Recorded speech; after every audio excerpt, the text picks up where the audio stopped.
Mhm.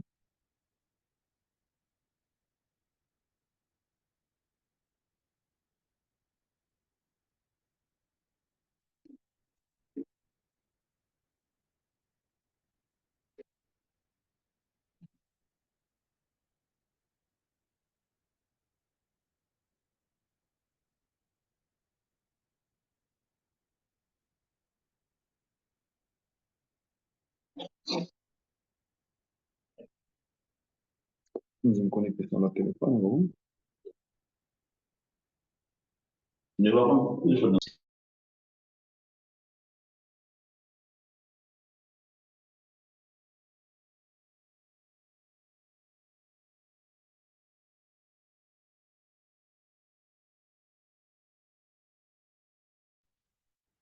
Good afternoon, everybody.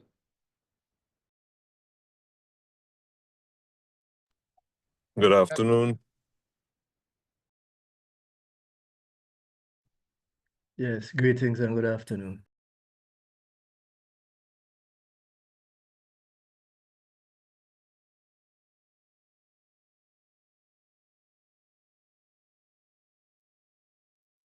Good afternoon. Good afternoon, my dear comrades, brother and sister that are here today. We're starting at 5:11, waiting that many other of our comrades connect to this activity. As you know, I would like that first welcome all my brother and sister from the Caribbean, from Antigua and Barbuda, from Dominica, St. Kitts and Nevis, St. Lucia, Barbados, St. Vincent and the Granadines, Grenada, Trinidad and Tobago, and Surinam. 11 countries that are connected, or representative of 11 countries that are connected here in this activity. So thank you very much for your attention. And the idea today with this activity first is to highlight and explain the fact that the Trump administration is doing against the migrants of Venezuela, the Bolivarian Republic of Venezuela. The violation of the human right of the Trump administration have no limit. As you know, they are taking our migrants in the United States after years living there, working there, with a process of regulation to regulate the situation. They are taking them in jail, and then 238 of our citizens were sent by the administration to the jail in El Salvador. As the president of our National Assembly say, and I ratify, what is happening here now take us to the colony many years ago, when the government or the colonialists of UK and Spain took men and women from Africa and bring to this continent, America, to the Caribbean, to put to work and not to pay anything, and treat them as slaves. So what is happening now here with United States is the new master, the new a slave country, and El Salvador, the new hacienda, with the slave in their jail working without recognition of their right. That is what the National Assembly of our country call now the crime against humanity. It's a crime against humanity. They are kidnapping them. They are extortion and have a arbitrary deportation for all the countries, and without any possibility of right defend the right of our citizens in El Salvador. Besides that, the government of the President Maduro is doing everything that they can do, and we will do in all our country. We will do wherever we can do to bring back our national to Venezuela. The 238 national will be bring back to Venezuela. Just to start, I wanted to say this. Also, we want to show you some video with some Venezuelan witness the declaration of the parent of the Venezuelan citizens that are in jail in El Salvador. And finally, some of us will read a declaration that we propose to adopt as a declaration of the Caribbean, if you are agreed. And then I would like that, and we want that most of you can participate and know your opinion about this. Here with us are the head of mission of Haití, Trinidad and Tobago, Barbados, Jamaica, St. Lucia, Surinam in this moment. I'm sorry I didn't introduce myself. I am Francisco Perez Santana. I am Chargé d'Affaires at the Embassy of San Vincent and the Granadines. The ambassador Álvaro Sánchez is here with us. Cesar Benedetti from Barbados. Our colleague Nayo Maralis Iñate from Haití. From San Lucia, Lisbeth, I think is, and from Suriname, our ambassador also. So I would like also that before each of the person representative of different social movement will participate the diplomatic mission in that country, introduce the person that will participate, if it's possible, no? Now I would like that our ambassador Álvaro Sánchez give another point of view of what is happening in our country and in the relation with the Caribbean. Well, good afternoon, everyone. Thank you all our friends in the Greater Caribbean. Francisco, thank you for your introduction. All my Venezuelan colleagues across embassies in the Caribbean, nice to see you, albeit from far away, but the care and the sympathy is the same. Especially to all our friends in the Caribbean, brothers and sisters who constantly struggle side by side with us in defense of the Bolivarian Revolution, in defense of socialism, in defense of unity, integration and unity in the Caribbean region. So we thank you very much for this. Well, I can only echo the words expressed by Francisco in the sense that we are witnessing an outrageous, yet another outrageous action by Donald Trump in the United States.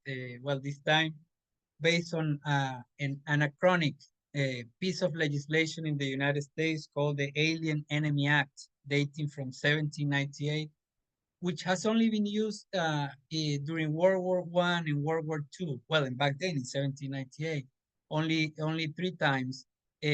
In very you know vicious circumstances. To name just the last one, which was in World War II, based on this Enemy Alien Act, many Japanese nationals were put in concentration camps across the United States. So this is the same piece of legislation that this time around Donald Trump is using to illegally kidnap Venezuelan nationals without any kind of due process of law, and to take them not even back to their country, Venezuela, but to a third country. We were having a discussion here on, was it Wednesday or Tuesday, a few days ago, on this topic. And this is also not the first time that the United States has done this. They did it with the rendition flights, taking mostly Arabs that they suspected to be terrorists, and they were never proven to be terrorists either. After 9/11, they were taken to Eastern European countries where they were tortured and so on. This is a similar case, but perhaps a more grotesque. If you consider that not only they're not receiving a fair trial in the United States, but in addition to that, they are actually being accused of belonging to a criminal gang without any kind of evidence, and just for the fact of being Venezuelan nationals. So they are targeting people based on their nationality. At the end of the day, just exacerbating this tendency by not only Trump people, the MAGA people, the right-wing people, but basically a part of the political base of President Trump, which happens to be very fascist, as we are witnessing by his actions, in the sense that are using again a group of the population, criminalizing them just for being Venezuelans, and ultimately augmenting this tendency to see any person who is different as an enemy, as a person who needs to be kicked out, and so on, which again are the basis of fascism and neo-fascism. Just to conclude, I would like just to perhaps offer a bit of a context, because of course this doesn't happen in a vacuum. This is the conclusion of an evolution by the Venezuelan opposition, by the United States, even governments in the United States prior to Donald Trump, that were actually creating the conditions for all this to happen. And let me explain what I mean by this. Ultimately, this is the product of the illegal sanctions, the coercive illegal measures against the Venezuela by the United States. When Venezuelan opposition people called, requested, petitioned the United States to impose sanctions against Venezuela, this was one of the major outcomes. Of course, the deterioration of the economics in Venezuela produced people who were with perhaps no other choice than to migrate. But add to that, that even the opposition in Venezuela, they created the networks to actually take them out of Venezuela and put them in several countries in South America, Central America, and ultimately in the United States, to later on actually criminalize them. So it was a whole scheme, a very vicious scheme by the Venezuelan opposition supported by the United States, creating an economic explosion in Venezuela, obligating people to migrate, the same opposition people took them out of Venezuela, and then started to put them in a bad light to whatever countries they went to. And in fact, in parallel to this, they financed organizations, many NGOs and some multilateral organizations that were basically getting rich out of money from the United States, claiming that they were assisting these, not even migrants, they call them refugees.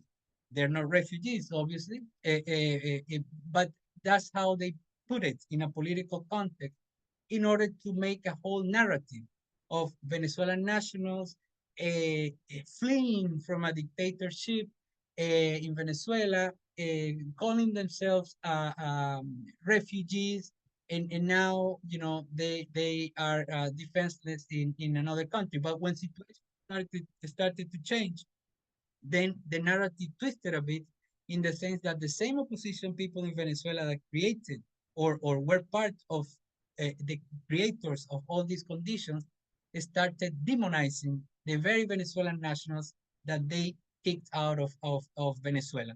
A recipe for disaster, but more than a recipe for disaster, I would say a recipe for neo-fascism, which is what we are indeed witnessing in this situation. Therefore, and this is why, although the situation may seem unique or new, is not different from all the different actions committed by the Venezuelan opposition and the United States against Venezuela throughout the years, for the past 2 decades at least.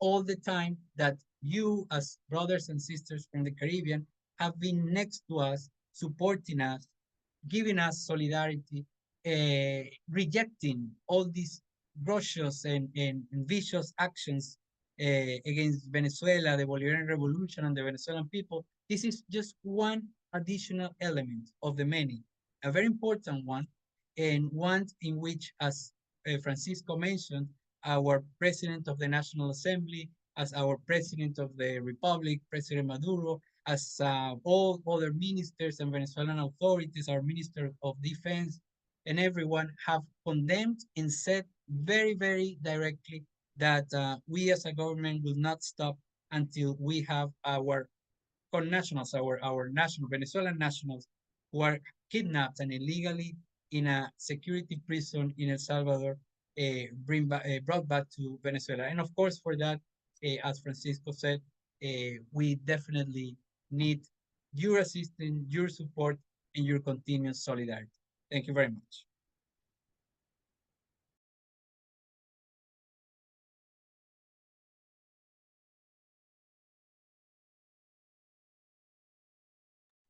Thank you very much, dear ambassador.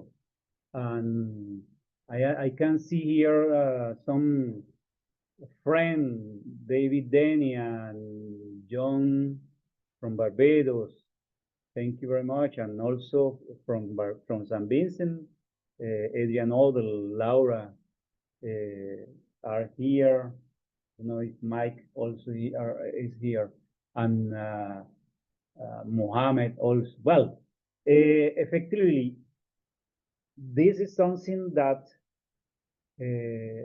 not just Venezuela have to condemn. I think if that is happening against Venezuela, can happen against any country of the Caribbean, and the Caribbean have to be united as one force, like they are doing now against United States decision with the Cuban doctors, no? We have to face the administration, all our Caribbean community, because we don't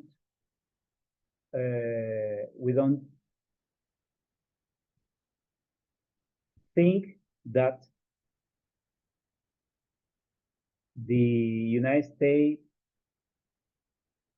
can send any migrant any migrant to any third country without a due process. It's not possible. Now I would like to share with you a video. It's not short video, but just 15 minutes English with the subtitle, with the witness and what is doing the United States. All right.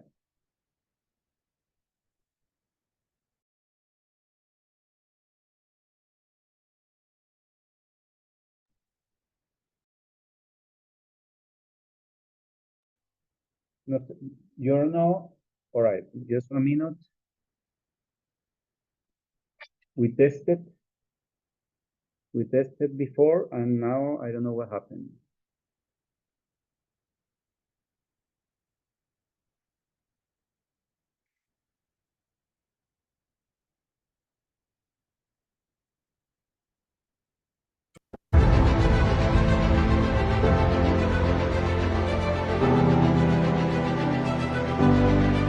Venezolanas y venezolanos están siendo secuestrados sin que medien ningún tipo de fórmula de juicio a las personas y a los niños y niñas que están siendo secuestrados. Le arrebatan sus celulares, lo dejan sin sus bienes personales, los devuelven sin nada. Lo que está ocurriendo en El Salvador, con venezolanos en El Salvador, no es otra cosa que un vulgar secuestro. Nosotros queremos proponer que el presidente Nicolás Maduro emita una solicitud para que ningún venezolano y ninguna venezolana viaje a los Estados Unidos de América. Ese no es un país seguro en los actuales momentos. A partir de hoy, anunciamos una campaña intensiva de movilización del pueblo de Venezuela, que no vamos a descansar hasta que todos y cada uno de los venezolanos y venezolanas que están en los Estados Unidos de América, que quieran venirse, se vengan. Y el miércoles en todas las plazas Bolívar,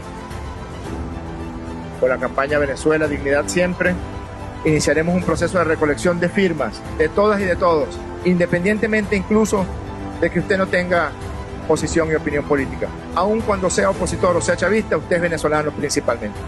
Primeramente venezolana y venezolano.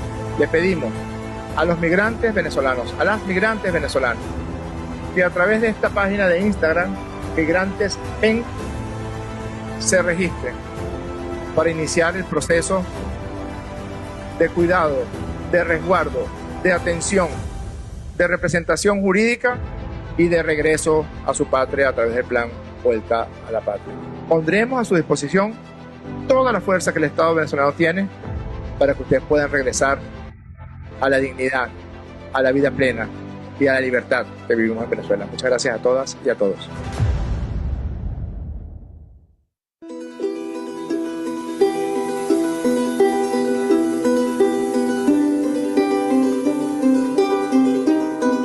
Mi hijo no es ningún delincuente. Tengo un video donde él me dice: mamá, me esperas que voy para allá, nos van a deportar para Venezuela. Le digo: hijo, está bien, ¿a qué te voy a esperar? De ese momento no sabemos más de él, no se ha comunicado. Dicen que fueron 238 venezolanos enviados a El Salvador. Pensamos que está allá porque no hay ninguna comunicación con él desde ese día.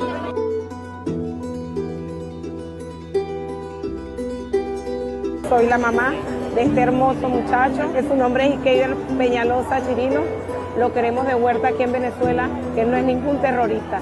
Es un muchacho con muchas ganas de vivir y con un futuro brillante, que es aquí en Venezuela donde quiere estar. Queremos que nos lo devuelvan, por favor.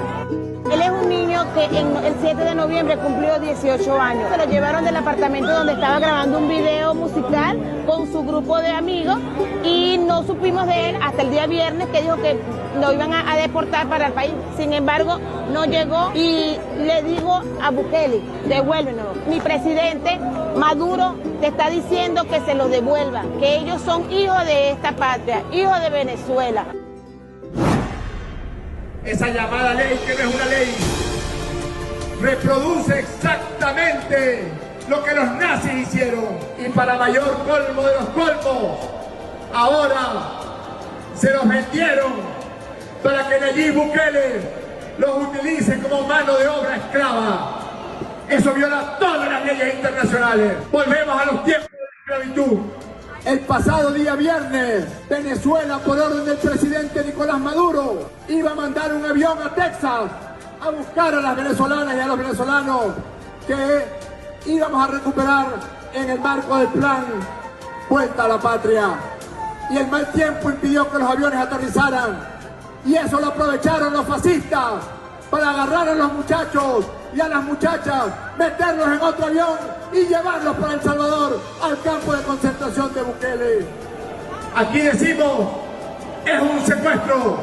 Son mujeres y hombres venezolanas y venezolanos de bien. Y no vamos a descansar hasta rescatarlos. Que vuelvan nuestras hijas, que vuelvan nuestros hijos. Esta patria los espera con los brazos abiertos. Que Venezuela está lista, que tenemos absolutamente todo dispuesto para reanudar los vuelos de Venezuela para traer a los migrantes venezolanos que están en los Estados Unidos de América. Estamos completamente listos, solamente a la espera de que se den las coordinaciones necesarias. ¿Quién está bloqueando? ¿Quién está impidiendo que esos vuelos se den? Es el Departamento de Estado del Gobierno de los Estados Unidos de América. Repetimos, estamos listos para buscar a quien tengamos que buscar en los Estados Unidos de América en la frecuencia que se establezca. Si por nosotros fuera, no los traemos a todos. Si por nosotros fuera, no dejamos a un solo venezolano para que sea maltratado en los Estados Unidos de América. Y además, se lo decimos, lo repetimos y lo vamos a lograr, no vamos a descansar. Y me refiero a todo el pueblo de Venezuela, al presidente Nicolás Maduro, al gobierno de la República Bolivariana de Venezuela, a la Asamblea Nacional y sobre todo a las madres y padres de esos muchachos. No descansaremos hasta que los veamos aterrizando en el aeropuerto Simón Bolívar de Maiquetía, aquí en su patria, en la República Bolivariana de Venezuela. ¿Cómo te sientes sobre la deportación de los criminales de Tren de Aragua desde los Estados Unidos y enviados a prisiones en El Salvador o hasta en Venezuela? El secretario de Estado, Marco Rubio, dice que sucederá. Mire. I think he'll agree to take back these MS-13 killers. He's built this prison system here to house them. And I think he's willing to take back these Tren de Aragua criminals that are not El Salvadorians, but he's willing to house them in these prisons that he's built as well, because he's an ally of the United States. Mejor que se vayan a El Salvador, a esos cárceles, en vez de Venezuela. Absolutamente. Yo creo que esta es una propuesta muy poderosa que ha formulado en conjunto el presidente de El Salvador y el secretario de Estado. Creo que un esquema como el que se plantea con El Salvador es muy poderoso y le envía un mensaje directo. Quiero que mi papá vuelva.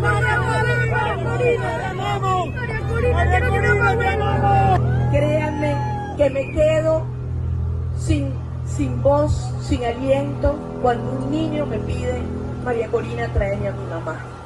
Mejor que se vayan a El Salvador, a esos cárceles, en vez de Venezuela. Absolutamente. Yo creo que esta es una propuesta muy poderosa que ha formulado en conjunto el presidente de El Salvador y el secretario de Estado.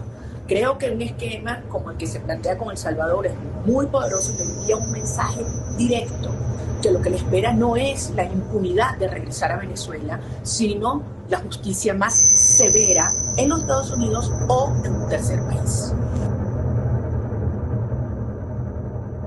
Mi nombre es María Angie Sierra, soy hermana de Ángelo José Sierra Cano, con identificación 27848-097.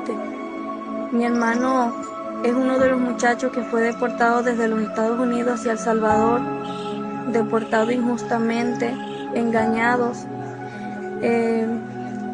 Mi hermano nos llamó el día sábado, nos dijo que ya iba a ser deportado hacia Venezuela. Nosotros lo esperábamos con los brazos abiertos, Desde ahí lo estamos esperando, saber noticias de él. El domingo nos enteramos que había llegado un avión hacia El Salvador. Nosotros no nos pensábamos y no nos esperábamos eso porque mi hermano no es un delincuente. Mi hermano solo fue a cumplir su sueño y ayudar a mi familia en Venezuela. Por favor, que se haga justicia, nosotros lo estamos esperando. Me dijo, mamá, ya me voy rápido para ir para el aeropuerto. Ya vaya para Venezuela, mamá.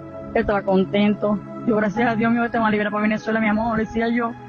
Te llamo, mamá, chao, chao. Y de ahí no supe más de él, no supe más nada de él, no llamó más. Y yo tranquila, pensando que iba a Venezuela y espera ese avión, no llegaba. Entonces viene él y bueno, más no se hasta hoy, hasta el lunes, que llegó el domingo y había un avión ahí en Salvador. Yo no creía que estuviera ahí porque no es ningún delincuente, él tiene 7 penales limpios, es un muchacho, un deportista. Eso es un tatuaje que tiene en la mano y su nombre de su mamá, que tiene el brazo. Eso no tiene que ver porque él no es criminal y él nunca ha salido aquí prácticamente. Él fue a como un sueño americano allá en los Estados Unidos. Porque ni los zapatos pudo comprar porque esto era para su familia. Yo soy hermano de Fitzgerald Cornejo, me llamo Carlos Cornejo. Fitzgerald parte de aquí desde Venezuela rumbo el 10 de febrero del 2024. Bueno, mi hermano Fitzgerald y yo manteníamos una empresa acá de ropa deportiva. Vendíamos onlinemente. Hasta la actualidad la sigo llevando yo. Al momento del día de su cita, él se va a entregar normalmente común y corriente como lo hacen todos, legalmente. Él estaba con mi hermano mayor, mi cuñada y 2 amigos más de su trabajo, los cuales a todos le hacen su entrevista. Todos pasan las entrevistas, hasta él pasó su entrevista en la última puerta de salida. Lo dejan detenido, según le comentan que por sus tatuajes. Iba a quedar en investigación por tatuajes. Ahí es donde nos dan la noticia a nosotros de que lo dejan detenido, pero no se sabe el por qué, porque ellos no le habían comentado nada sobre por qué lo habían dejado.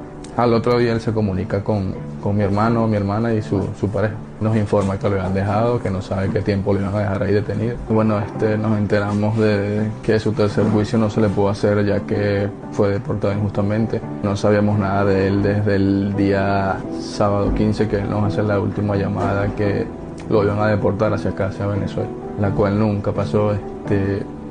Lo esperamos sábado, domingo, nunca llegó. Presentíamos que había pasado algo. Empezamos a buscar en las redes y averiguamos que a El Salvador habían llegado varios vuelos. Pues empezamos a investigar a fondo y es ahí cuando doy con mi hermano en una red social de TikTok. Ahí es cuando lo veo en un video y no sé cómo describir esto, pero es algo muy fuerte. Ahí no sé, me dio un ataque de ver a mi hermano así, de esa manera, tan inhumanamente como los tratan. Los organismos internacionales que en verdad hagan su trabajo, por algo se llaman organismos internacionales, para que un país que no cometa, que comete errores o abusos, para eso existen los organismos, la ONU, la OEA, los X organismos internacionales que existan, hagan su trabajo, dejen de tenerle miedo a Estados Unidos y funcionen como debe ser. Hagan su trabajo, si no sirven, váyanse a su casa a descansar y dejen de estar calentando asientos o asomándose en una cuestión que no van a cumplir o no van a realizar como debe ser. Yo soy la madre de Fitzgerald Cornejo. Yo lo único que quiero es que me devuelvan a mi hijo, porque a mi hijo me lo tienen secuestrado. Necesito que mi hijo me lo devuelva. Mi nombre es Alexander Duarte, padre de Richard Alexander Duarte Dugard. Él en estos momentos se encuentra en la cárcel de El Salvador, engañado por los Estados Unidos, diciéndoles que lo iban a deportar para Venezuela. Emigró a los Estados Unidos, pasando por todo el proceso que ellos pasan, corriendo con la suerte que lo agarra migración, le hace su proceso legal, ven que él no tiene nada y le otorgan su permiso para trabajar en los Estados Unidos. Queda bajo presentación, él corresponde cada mes, pues. En una de esas, que fue a presentarse, lo agarra migración, lo despoja de todas sus pertenencias, lo mete en la cárcel y lo manda para El Paso, en Texas. Ya de ahí lo pasan para El Salvador y, como muchos jóvenes, alegando que pertenecen a la banda del Tren de Aragua. Ya de ahí no tenemos comunicación con ellos, sino videos y fotos que divulgan las redes sociales. Hago un llamado a todas las autoridades competentes para que se pongan tanto en el caso y que muchos padres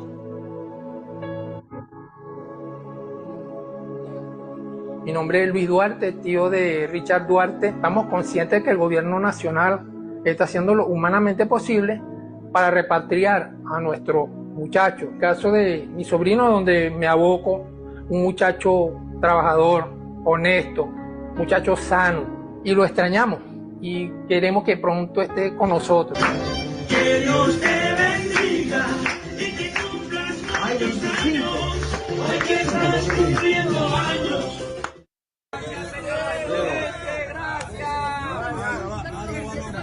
Bueno, ante todo, muy buenas noches. Estamos aquí, venezolanos, compañeros, compatriotas, regresando a Venezuela con el plan Vuelta a la Patria, que lideriza el presidente Maduro, nuestro comandante jefe, y aquí estamos todos los venezolanos contentos y felices porque estamos regresando a nuestro país. Amén. Amén. Gracias. Un saludo al presidente Maduro y a todos los venezolanos que los están esperando, sus familiares allá en Venezuela, por favor. ¿Cuál es la canción que van a cantar?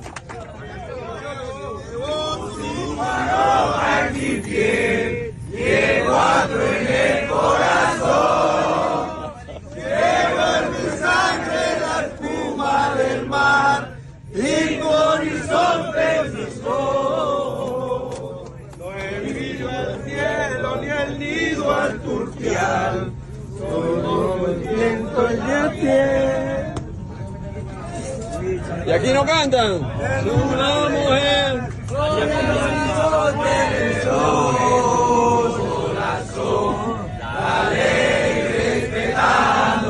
La virtud y honor, gloria al bravo pueblo que ayudó a la ley respetando la virtud y honor. ¡Viva la patria! ¡Viva Venezuela! Gritaba el Señor, y el pobre en su choza libertad pidió. A este santo nombre, templo de favor, el vil egoísmo que otra vez triunfó. A este santo nombre, templo de pavor, el vil egoísmo que otra vez triunfó.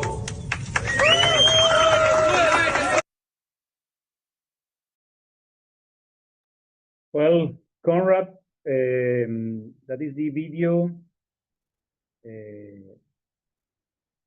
Just to show you that the person that were there, that were deported to El Salvador, are different that the one that are returning to our homeland. Do it and thank to the government of the President Maduro. We are doing all that we can do, and we explain to the government of the United States that we can bring back our national from the United States. With the plan Vuelta a la Patria, that is returning to the homeland plan, we are doing and bringing all those that want to return from the United States and from any other country that where they are. We are picking them in those countries. Now, I propose to read the declaration. I share with you in the chat the document already, and I can also share now here. I need just someone that offer to read it. My English is not the best, so I prefer that someone read the document if it's possible. Who want to read? Is it on the screen? It's on the screen, yes. I'm trying to see. Okay, I think I can.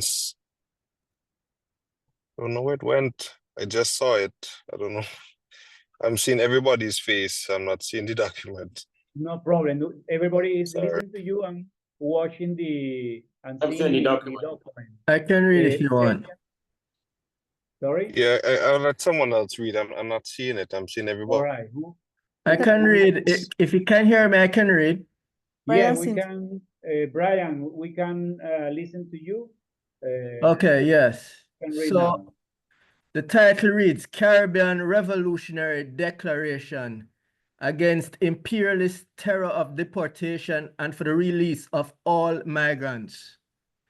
From the depths of our collective Caribbean memory, where the wounds of colonial displacement still bleed, we witness the latest chapter of imperialism's war against the displaced. The figures tell a story of systemic violence. More than 4.4 million Caribbean migrants have been forced to flee economic strangulation and climate catastrophe, conditions forged by centuries of colonial extraction and neoliberal plunder. Venezuela's displaced now endure a manufactured crisis designed to destabilize the Bolivarian Revolution, continuing the US tradition of regime change that stretches from the 1954 Guatemalan coup to the 2009 overthrow of Honduran President Manuel Zelaya. These are not isolated tragedies, but the inevitable results of imperialist domination. The United States, the primary architect of Caribbean suffering through slavery, military invasions, economic warfare, and coercive sanctions, now escalates its brutality by outsourcing immigration repression to El Salvador's mega prisons. This grotesque system revives the logic of convict leasing and chain gangs, where human beings are converted into profit for private prisons and security corporations. The numbers reveal the scale of the horror. 83% of Caribbean and Latin American migrants flee, not by choice, but from crisis engineered by US policy, whether through IMF austerity, orchestrated coups, or climate destruction driven by fossil capital. Over 150,000 Venezuelans have been deported in just 2 years, many disappearing into torture centers that echo the CIA's black sites, all while the US spends $25 billion annually to militarize borders rather than address the displacement its empire has caused. In a controversial move that has drawn international condemnation, the Trump administration recently invoked the Alien Enemies Act of 1798 to forcibly deport Venezuelan nationals, allegedly linked to the Tren de Aragua gang, to El Salvador, directly contravening a federal court order. This decision represents a stark example of neoliberal aggression aimed at destabilizing the Bolivarian Revolution, undermining Venezuela's sovereignty and its people's right to dignity and self-determination. Human rights organizations, including Human Rights Watch, have strongly criticized the deportations as violations of international treaties, notably the Convention Against Torture, given the detainees' subsequent incarceration in El Salvador's notorious terrorism confinement center, infamous for overcrowding, abuse, and dire humanitarian conditions. Can scroll down, please. The Trump administration action stands in opposition to the very ideals championed by Simón Bolívar, who fought tirelessly for Latin American unity, dignity, and independence from colonial and imperialist powers. By deporting Venezuelan citizens without adequate due process and subjugating them to conditions widely condemned as inhumane, the US government's neoliberal agenda continues to disrupt Venezuela's social fabric, directly challenging Bolivar's enduring legacy of regional sovereignty, solidarity, and freedom from foreign intervention. Critics assert that these measures are designed to further weaken Venezuela's revolutionary government, intensifying humanitarian crises and exacerbating instability across the region. International law lies in ruins before this onslaught. The 1951 Refugee Convention, meant to protect those fleeing persecution, becomes a cruel joke when the U.S. deports refugees to regimes known for torture. The Migrant Workers Convention remains ignored, with neither the U.S. nor El Salvador recognizing its protections. Even the American Convention on Human Rights, which explicitly bans collective expulsions, is violated as plane loads of Venezuelans are dumped into Bukele's gulags, repeating the same crimes committed against Haitian refugees at Guantanamo in the 1990s. We know this colonial script by heart. For 5 centuries, the Caribbean has been a testing ground for imperial violence and revolutionary resistance. From the Taino genocide to the Haitian Revolution that shattered slavery and forced France to impose an indemnity with lingering effects to this day, to the destruction of the Grenada Revolution. From Jamaica's IMF riots to Cuba's unbroken defiance of the blockade, our history proves that collective action can rupture imperial control. The Maroon Wars outmaneuvered slave catchers, the Haitian Revolution toppled empires, and dock workers' strikes paralyzed colonial trade. Now, we channel that legacy into the fight against the deportation machine. This regime is not just a human rights violation, but a geopolitical weapon. Where you are? It criminalizes survival, ensuring the global south remains a reservoir of disposable labor. It fractures solidarity between Caribbean and Latin American peoples, preventing a unified anti-imperialist front. And it normalizes fascism as Bukele's Mano Dura model spreads across the region with US backing. But history teaches that no empire is eternal. We demand an immediate end to all US El Salvador deportation pacts. No more human trafficking disguised as policy. We demand full recognition of migrant rights under international law without exceptions or loopholes. We demand reparations for displaced communities from the nations that plundered our region. And we call for mass mobilization across the Caribbean to physically block deportation flights, just as Haiti grounded US deportation planes in 2021.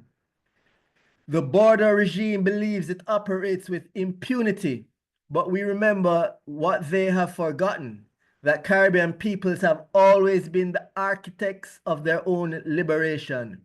When they came for Haitians, we stopped their planes. When they came for Cubans, we broke their blockade. Now, as they come for Venezuelans, we will rally our collective power through strikes, port blockades, and direct action until every prison holding our people is emptied. This is not just about solidarity, it is about survival. As climate collapse accelerates, millions more will be displaced, and the imperial powers will respond with more walls, more prisons, more death. But we reaffirm the oldest truth of the Caribbean: no human being is illegal on stolen land. No cage can withstand the fury of organized peoples, and no empire lasts forever. The flames of resistance lit by Bookman, Louverture, and Rodney now guide us forward. From Haiti to Venezuela, from Jamaica to Cuba, we fight until all are free, because migrating is not a crime. Our ancestors' struggle lives in us. Victory will be ours. The future we face, the future we fight for. We can force reparations and debt cancellation to break economic coercion. We can create a future where borders are obsolete, where our people move freely as they did before colonialism. The choice is clear. Submit to fascism or rise in revolution. We choose to fight. In the revolutionary lineage of Bookman's prayer, Louverture's strategy, and Rodney's critique, unbroken, unyielding, unstoppable. Hasta la victoria siempre. Thank you very much, brother Brian Simpson. Where are you? We're from, I'm the cooperation officer representing lands in Jamaica. The Left Alliance for National Democracy and Socialism. Perfect. Thank you very much. Thank you very much.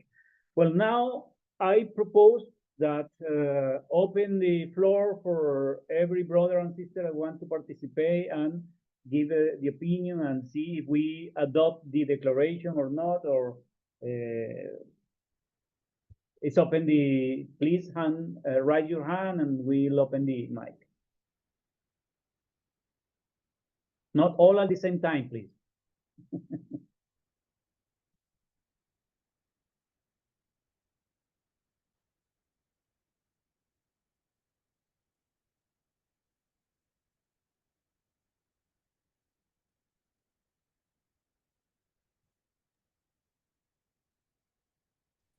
Brian, please.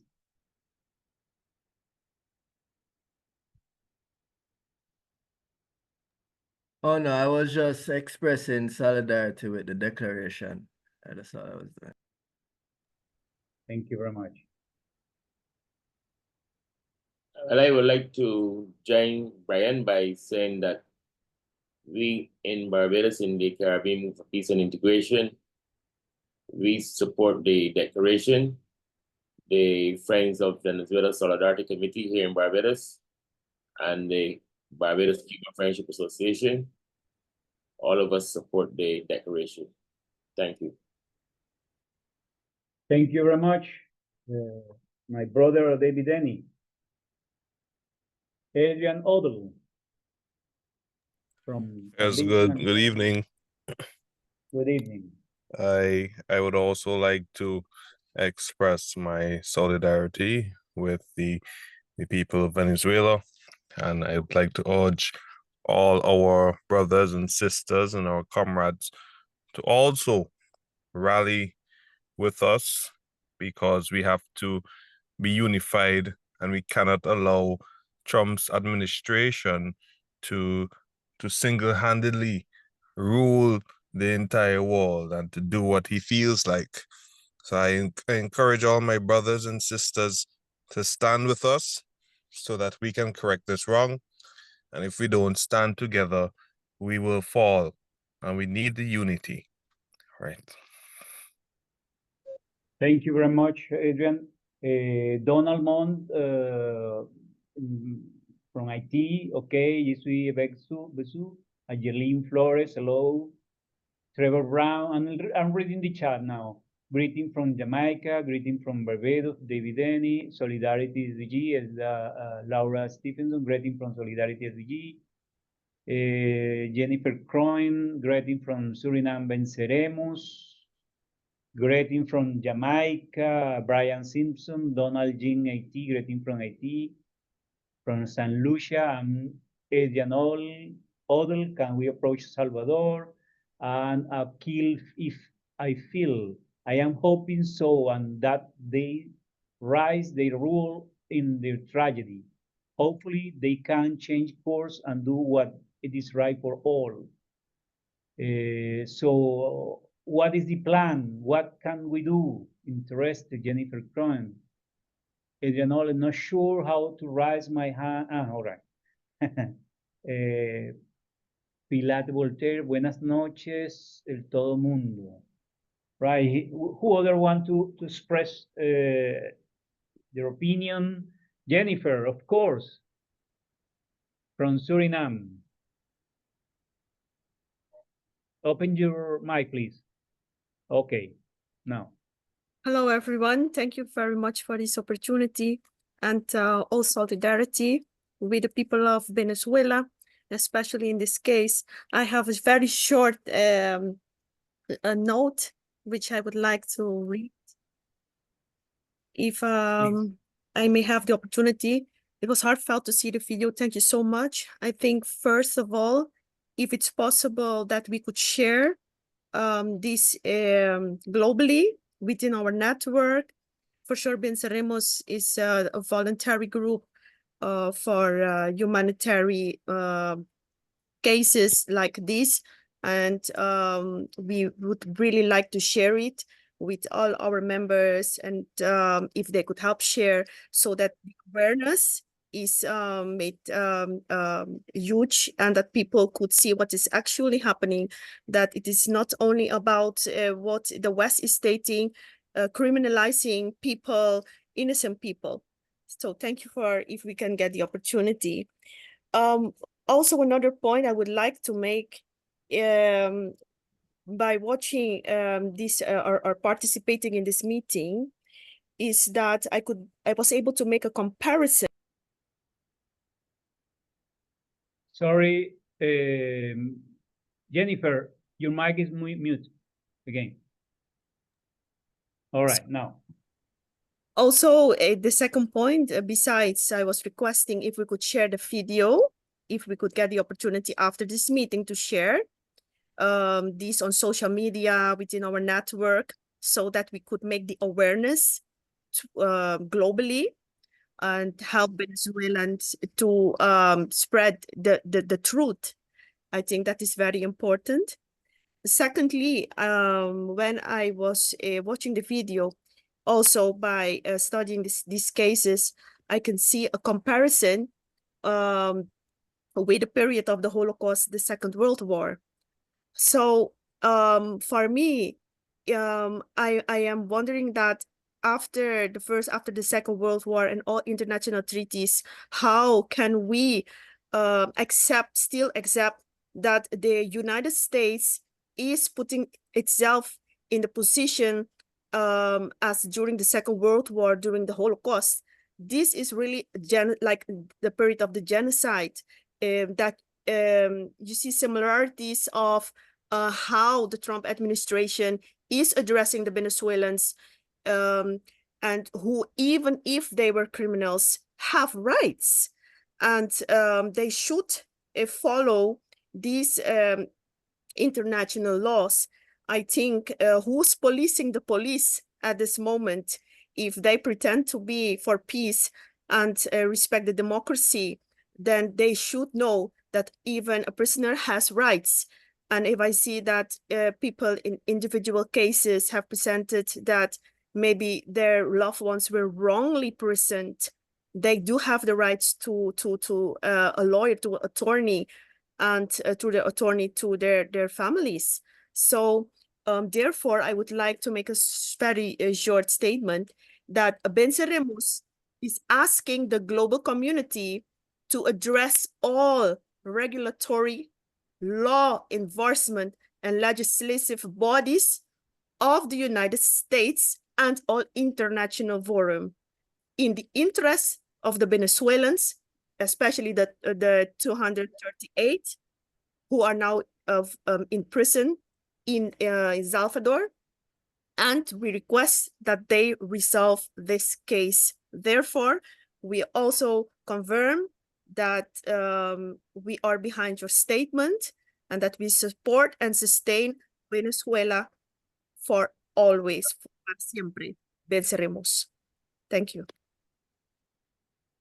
Thank you very much. Thank you very much, Jennifer. Now, let me, before Michael, read some other. Ronnie from Dominica, 100% solidarity. David Denny, the Caribbean Movement for Peace and Integration, Friend of Venezuela, Solidarity Committee Barbados, and the Barbados Cuba Friendship Association stand in solidarity with the statement, David Denny. I post the link to download the video. You can download from the chat. Akili Phil from Barbados, stand on solidarity with the statement and the people of Venezuela. Wine Ubal Singh, I support the declaration. Are you able to say what formal communication has there been between the Venezuelan and El Salvador government for the return of the deported Venezuelan in El Salvador to Venezuela? Well, we have a diplomatic mission in El Salvador. No, we have no now. Álvaro, corrígeme. No tenemos ahorita. No tenemos. But we have the government of Venezuela contract different lawyer to defend some of our Venezuelan, and they are working, and we have the contact with them, with the lawyer. So it's the way that we have, because we broke the diplomatic relation with the government of Bukele. Mohammed, please, from San Vincent. Greetings. Of course, reiterating our full solidarity with Venezuela on this issue and many more from St. Vincent.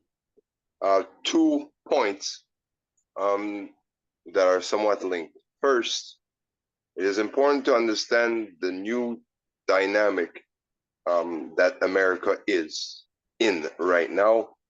Whereas, because there's nothing new under the sun, America has been doing these sorts of seemingly illegal maneuvers throughout the years. However, they were always careful to prepare public opinion before, so that they could seemingly justify it, at least to the American public.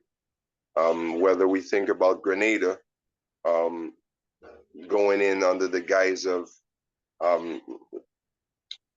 securing and saving poor American students, whether it is demonizing Saddam Hussein over a 3 months period before convincing the American public that it was imperative to go to Iraq.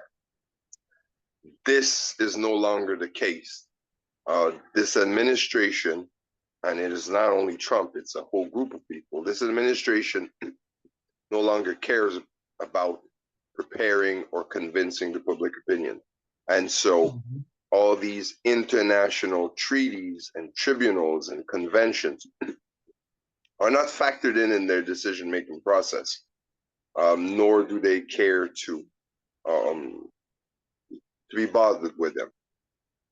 So the question of what can we do? It is important that as Caribbean people, we understand that what is being done to Venezuela, in the eyes of this administration, none of our islands is more important or sacred than Venezuela. And therefore, we can expect and should prepare for any moves towards our nationals. And none of us can really respond individually. Now is the time to really grasp the importance of us speaking as a voice, the Caribbean speaking as one voice. Our individual governments, most likely on a personal level, are would be in sync and in solidarity with us. How far would they go to voice protest? How far would they go to respond to America is really based on their feelings, or at least their understanding of how much support they have locally. And so if there's something that we can do, those that are on the call right now, is to raise the population awareness and get some momentum around this case, but this case being the first of many, and rally and raise the awareness of our population, whether it's all the groups together, have declarations so that our governments feel that there is a support and there's a swell in the population. Politicians only move based on pressure. or gain. So if they're personally convinced that this is wrong, they probably do not feel right now that it is politically expedient to take a strong stance against America. So if there's anything that we can do right now, us that are on this call and these organizations, I feel would be that, to raise the awareness in our populations. Thank you. Thank you very much, Mohammed. Our brother El Busquet want to also give his opinion. Please, Earl. Yes, good evening, and I'm glad to participate in today's activity as part of the St. Lucia delegation participating here. I'd like to take a little bit of a different approach from the standpoint that most and all of what we will hear today out of necessity has to do with the solidarity necessary in relation to the outsourcing of imprisonment and criminalization of Venezuelan nationals in and to El Salvador. I think that as an anti-fascist movement that has just organized ourselves for the long haul, it is absolutely important for us right now to be able to not only express immediate solidarity when necessary, but to also understand the continuity of the necessity for us to be able to draw the lessons through our messaging to our people in the different countries, in Latin America and the Caribbean in particular, to be able to draw the lessons repeated from fascism in the first half of the last century around the Second World War to the new faces of fascism today. Today, fascism is a word used for the first time in the campaign for the US presidency elections in November. In our messaging, what I think we need to do constantly in this particular period where we are dealing with an elected president who considers himself an imperial emperor, who can be called a King Donald II, we need to be able to identify and draw the lessons that indicate the fascist tendencies of the current US administration and the way those tendencies have been manifested in the first 2 months of this administration, not only in Latin America and the Caribbean, not only against Venezuela and Cuba, but internationally within the context of trying to make America great in a way that it has never been.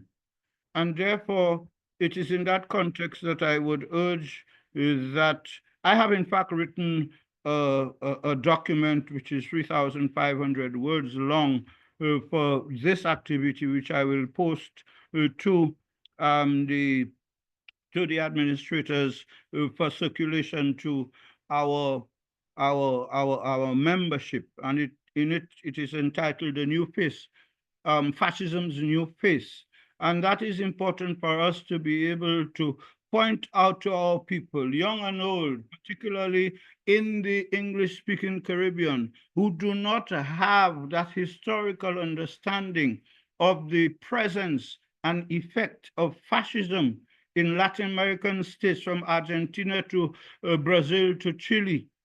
We have to be able to share those stories that are pretty well known in Latin America with our people in the English-speaking Caribbean that do not necessarily understand, and vice versa.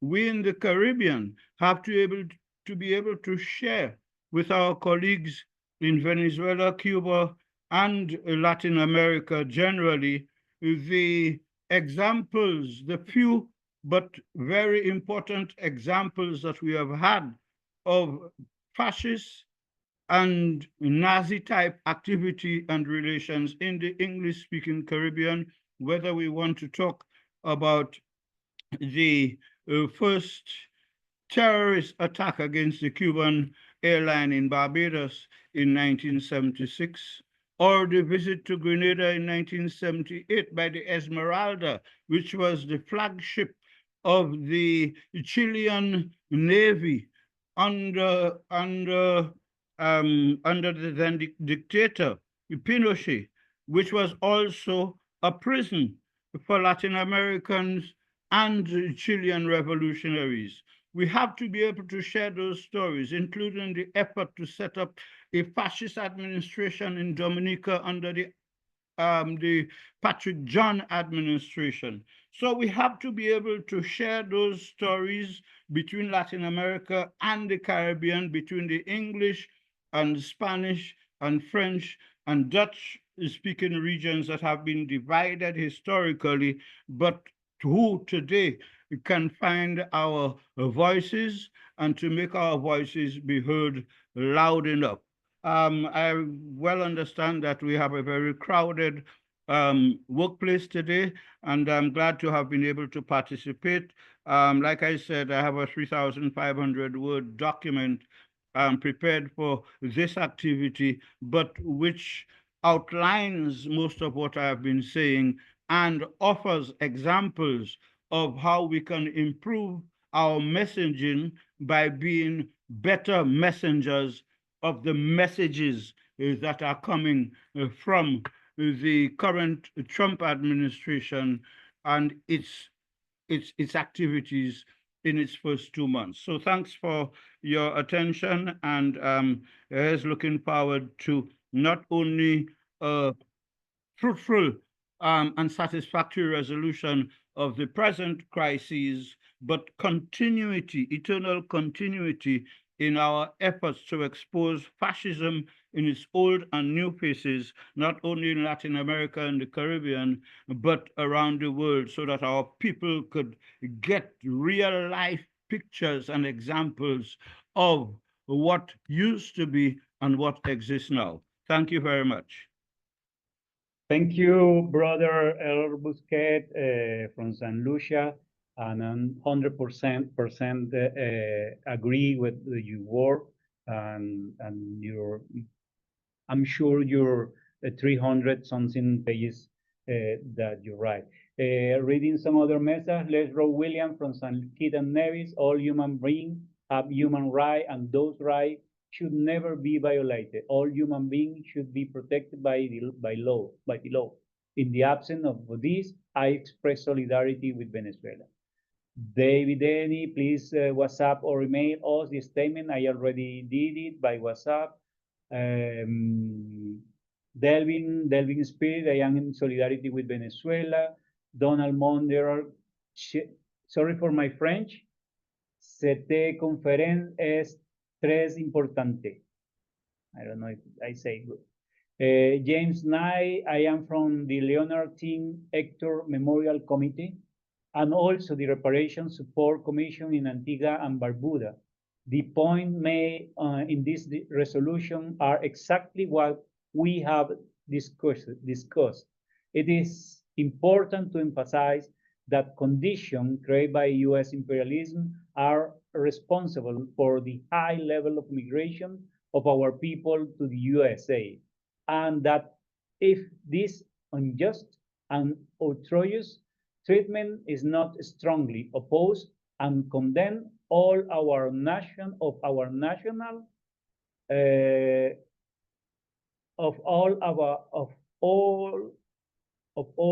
countries, our country could be subject to aim.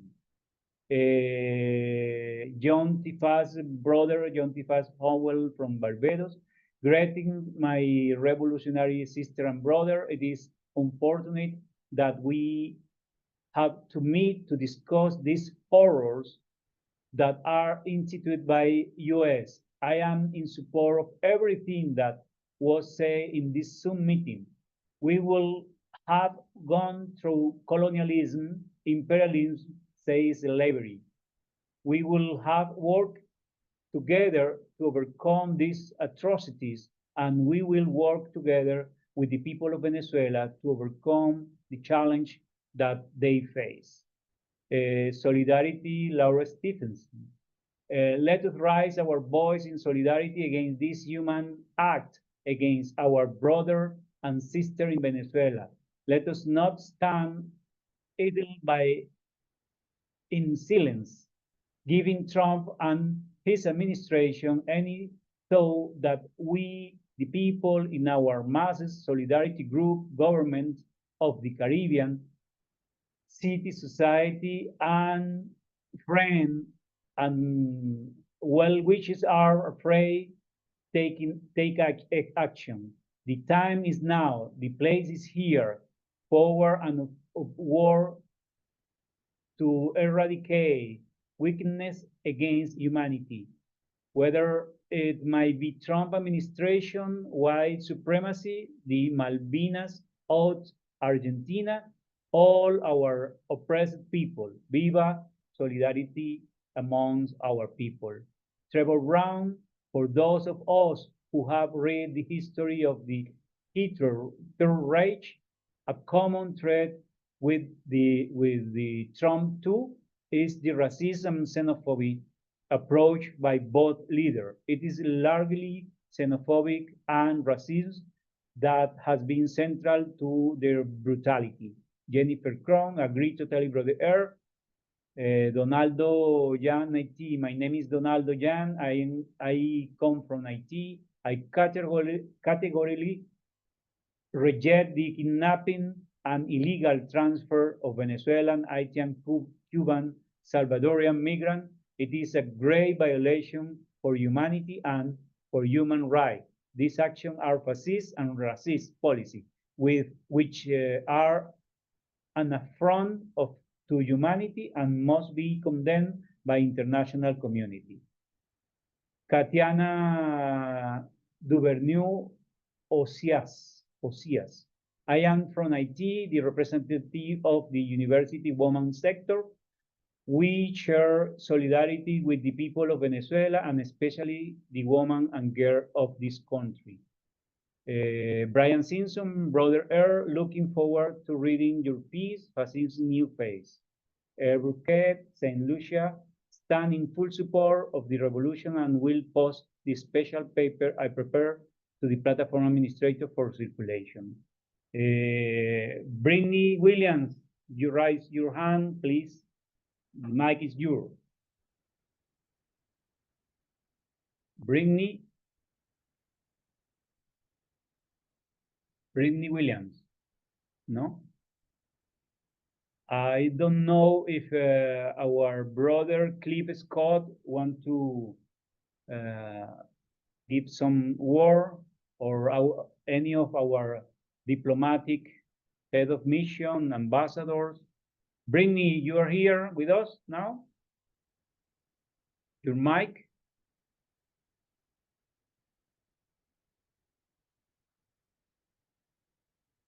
Brittany Williams.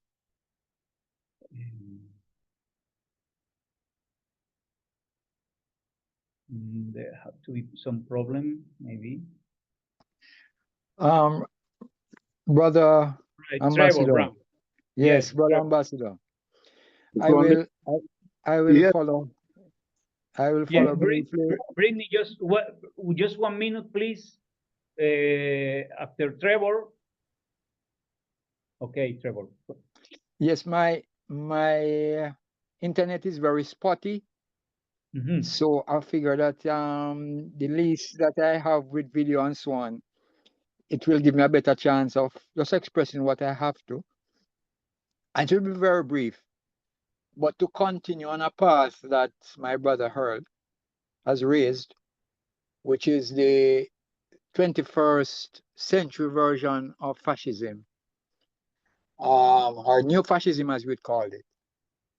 That for those of us who have read anything on the Third Reich, would have seen where one of the main drivers of Hitler's policy was minorities, who they consider minority, or who he considers not to be members of the Aryan race.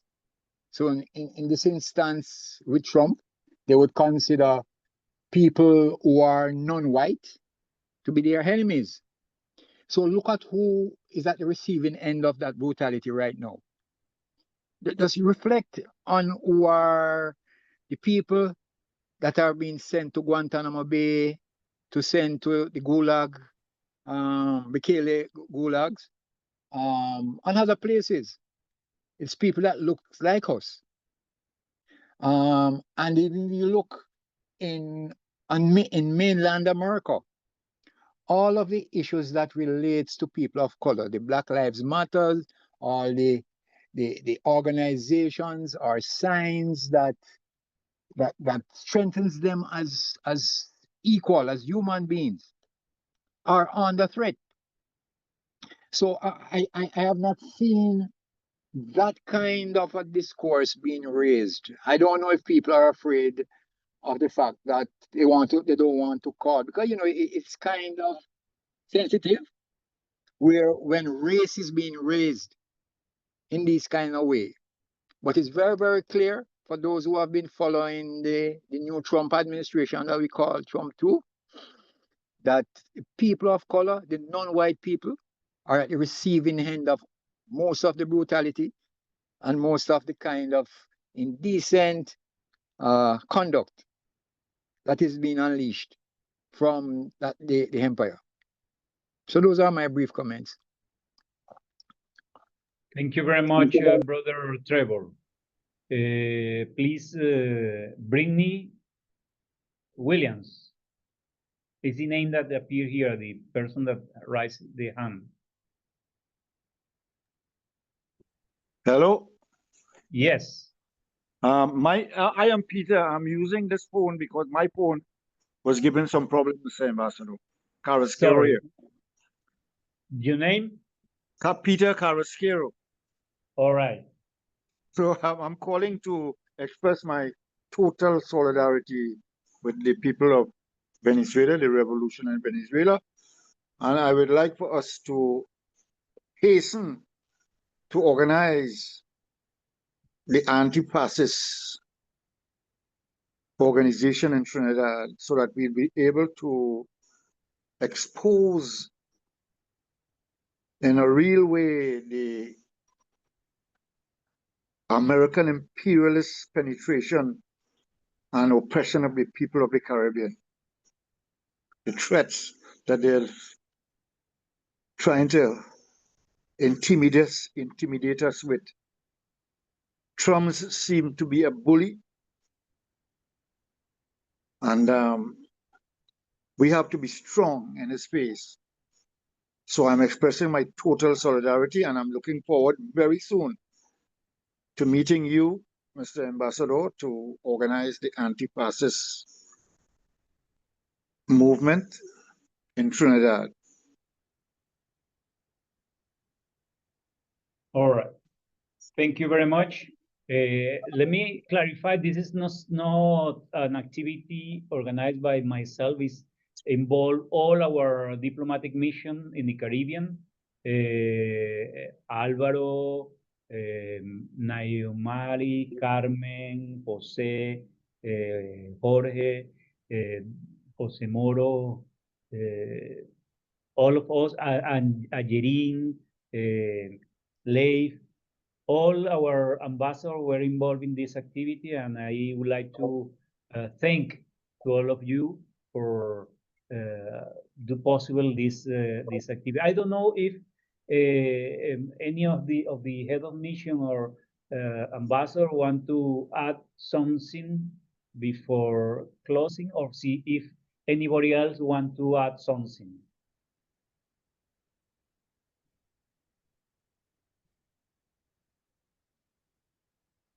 When you will be calling a meeting soon, right, Mr. Ambassador? Álvaro. Hello? Please. Yes, sorry, Mr. Peter. Yes, absolutely. Okay, right. That will be fine. That will be fine. That will be fine. That it is overdue. Of course, yes. We So have the, to the meet people soon. ought to know the truth. The people ought to know the truth as to what is taking place. We are the media in Trinidad and in the West seems to be covering up everything and lying to us in a serious way. Yes. Right. Before finish, I would like to ask something in the name of our country, our people, to share the declaration on the media with the people. I think all the people of the Caribbean should read this declaration, and if it's possible that we do an effort to share with the media, ask the media to publish, will be best for all, even for the people of the Caribbean, you know. Thank you very much. It was a pleasure talking to you, Mr. Ambassador. Thank you very much. Right on, my friend. See you soon. See you soon. Well, if nobody else want to participate or express, I don't know. I am seeing here that David Abdullah from Trinidad is also connected. I don't know if our brother want to say something.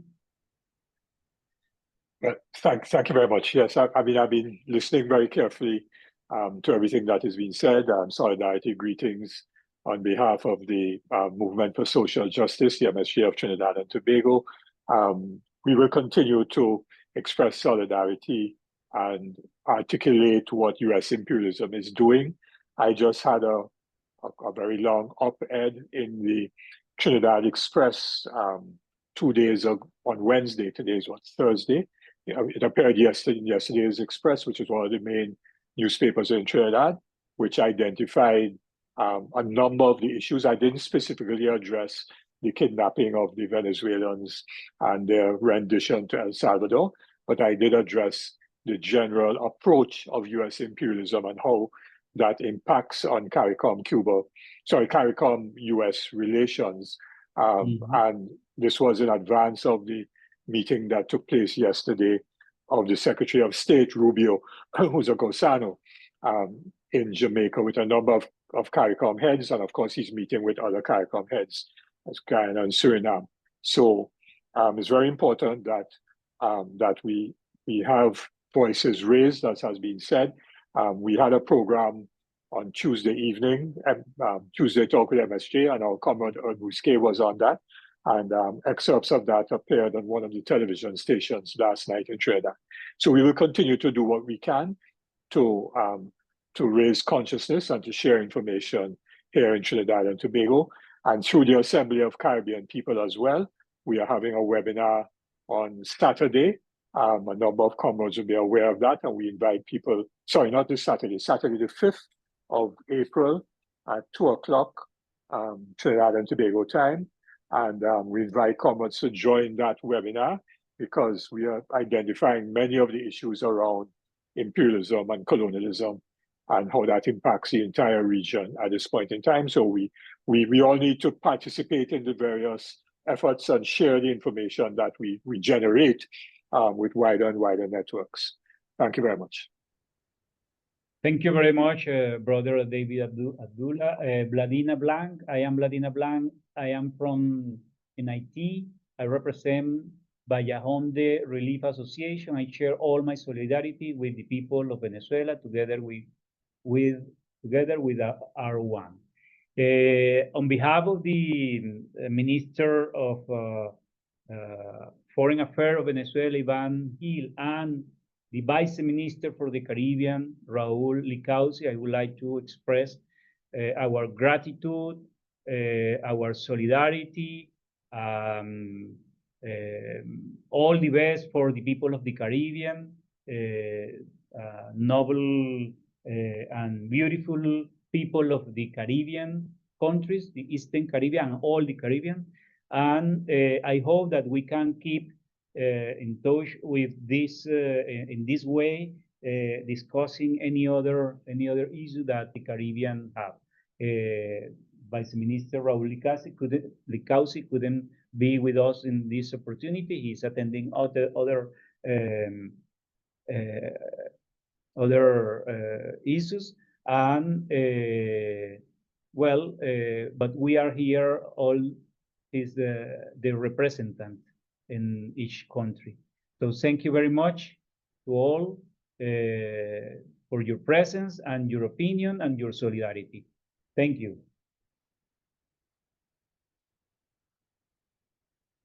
Goodbye. Have a good night.